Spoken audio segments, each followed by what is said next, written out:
Hello বন্ধুরা, কেমন আছেন সবাই? আবারও হাজির হয়েছি আপনাদের সামনে একদম আপকামিং নতুন ফ্রেশ একটা সুপার ডুপার হিট নাটক নিয়ে। নাটকের নাম হলো প্রবাসে পরবাসে। নাটকটি পরিচালনা করেছেন মাবরুর রশিদ বান্না। এই নাটকটিতে অভিনয় করেছেন আপনার আমার জনপ্রিয় জুটি নিলয় আলমগীর ও জান্নাতুল সোমাইয়া হিমি।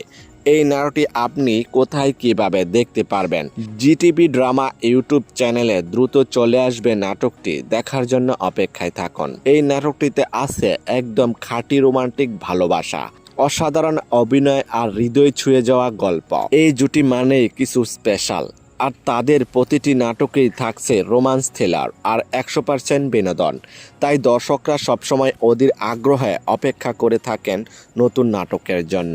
যদি নাটকটি ভালো লেগে থাকে তাহলে লাইক, কমেন্ট আর চ্যানেলটি সাবস্ক্রাইব করতে ভুলবেন না। আপনাদের সাপোর্টে আমাদের নতুন কন্টেন্ট বানাতে অনুপ্রেরণা দেয়। নতুন নাটক, নতুন আপডেট আর নতুন চমক নিয়ে দেখা হবে পরের ভিডিওতে। ততদিন পর্যন্ত ভালো থাকবেন, সুস্থ থাকবেন। ধন্যবাদ।